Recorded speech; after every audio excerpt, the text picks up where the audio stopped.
मंगोलों ने हमला कर दिया हो। सहरी टाइम, अभी हमारी मस्जिद की आजान नहीं हुई।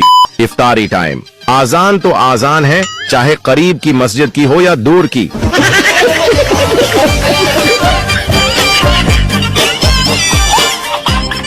अब तो सहरी में भी ऑनलाइन होना लाजमी है, वरना लोग शक करते हैं कि इसने रोजा नहीं रखा। सहरी में पानी ज्यादा मिकदार में पीने का ये मतलब हरगिज नहीं कि वो दिन भर आपके मैदे में जमा रहेगा। ये खुसूसियत सिर्फ ऊंट में पाई जाती है, लिहाजा पीठ को तरबीला डीम न बनाएं। अंग्रेजों ने डोल मुस्ती अय्याशी के लिए बनाया है और हम पाकिस्तानी रमजान में इस्तेमाल करते हैं। किसी का अखलाक देखना हो तो अफ्तारी के वक्त उसका शरबत का गिलास पी जाओ और आखिर में वो मासूम लोग सामने आए जो तरावीह के दौरान शरारत नहीं करते।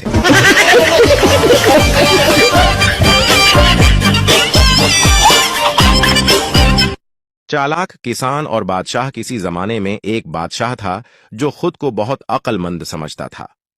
वो हमेशा अपने वजीरों और दरबारियों से अजीब व गरीब सवालात करता और जो जवाब उसे पसंद आता इस शख्स को इनाम देता।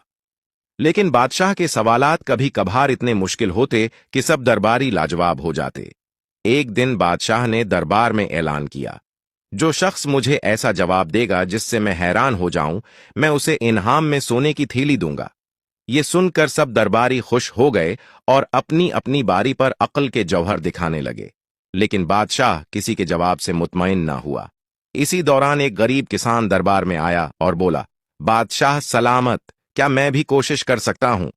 बादशाह हंस कर बोला, जरूर, लेकिन याद रखो, अगर तुम्हारा जवाब मुझे पसंद ना आया तो सजा भी मिल सकती है। किसान मुस्कुराकर बोला, बादशाह सलामत, पहले आप मुझे ये बताएं कि दुनिया में सबसे बड़ा सच क्या है? बादशाह सोच में पड़ गया। वो बोला, ये तो आसान है, सबसे बड़ा सच मौत है। किसान ने तालियां बजाएं और कहा, बिल्कुल दरस्त, लेकिन अगर सबको ये मालूम है कि एक दिन सबको मरना है तो फिर लोग बड़े काम क्यों करते हैं? बादशाह लाजवाब हो गया। थोड़ी देर बाद वो बोला, अच्छा, तुम बताओ कि दुनिया की सबसे बड़ी ताकत क्या है? किसान मुस्कुराया और बोला, भूख, क्योंकि अगर किसी को भूख लगे तो वो बादशाह के दरबार में भी आ सकता है और चौर भी बन सकता है। ये सुनकर बादशाह मुतासिर हुआ और बोला, अच्छा, ये बताओ कि दुनिया में सबसे ज्यादा अक्लमंद कौन है? किसान ने जवाब दिया, जो शख्स ये जान ले कि कब बोलना है और कब खामोश रहना है, वही सबसे ज्यादा अक्लमंद होता है। बादशाह किसान के तमाम जवाबात सुनकर हैरान रह गया और खुश होकर ऐलान किया, ये किसान वाकई अक्लमंद है। मैं वादे के मुताबिक इसे इनाम में सोने की थैली देता हूं। यूं एक आम किसान अपनी अक्ल और हाजिर जवाबी से बादशाह को भी हैरान कर गया। पठान, आज मैं बस के पीछे भागते हुए घर तक आया हूं और किराए के 10 रुपये भी बचा लिए। दूसरे पठान ने कहा, तुम तो बहुत बेवकूफ हो, अगर रिक्शे के पीछे भागते तो 100 रुपये बचा लेते। बीवी, चलो उठो, चाय बनाओ। शौहर उठकर सीधा बाहर जाने लगा। बीवी, कहां जा रहे हो? शौहर, वकील के पास, तुमसे छुटकारा पाने के लिए। थोड़ी देर बाद शौहर वापस घर आया और चुपचाप चाय बनाने लगा। बीवी हैरानी से, क्या हुआ? शौहर हल्की मुस्कान के साथ, कुछ नहीं, वकील साहब बर्तन धो रहे थे। एक कंजूस ने अपने दोस्त को खाने की दावत दी। टेबल पर सिर्फ उबले हुए सफेद चावल की एक प्लेट के अलावा कुछ नहीं था। जैसे ही उन्होंने खाना शुरू किया, अंदर से कंजूस की बीवी ने आवाज दी, क्या मैं मुर्गी ले आऊं? कंजूस ने जवाब दिया, नहीं, अभी हम चावल खा रहे हैं, थोड़ा सब्र करो। मेहमान कहने लगा, जब वो कह रही है मुर्गी ले आओ तो लाने दो। कंजूस खामोश ही रहा और कोई भी जवाब न दिया।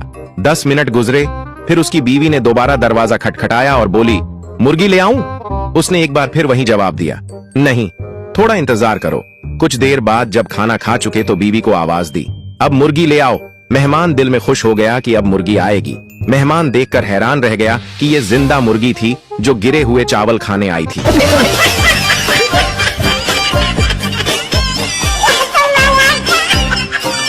पठान बस स्टॉप पर खड़ा था। तभी उसने एक आदमी से पूछा। पठान: भाई साहब, सदर बाजार कौन सी बस जाएगी? आदमी: 21 नंबर। 4 घंटे बाद वही आदमी वापस आया तो देखा कि पठान वहीं खड़ा है। आदमी: क्या हुआ खान साहब, आप गए नहीं अभी तक? पठान: बस यार, 18 बसें गुजर गई हैं, 2 और गुजर जाएं तो 21 नंबर आ जाएगी, फिर हम चले जाएंगे। एक पठान का बाजू टूटा गया तो पठान डॉक्टर के पास गया। डॉक्टर ने पूछा, बाजू कैसे टूटा? पठान ने बोला, मैं दरख्त से गिरा हूँ। डॉक्टर ने पठान को कीड़े मार दवाई दे दी। पठान ने बोला, डॉक्टर साहब, मेरा बाजू टूटा है और आपने कीड़े मारने वाली दवाई दे दी है। डॉक्टर ने बोला, खान साहब, तू अनु कीड़ा इसी ते तुस्सी दरख्त उत्ते चढ़े।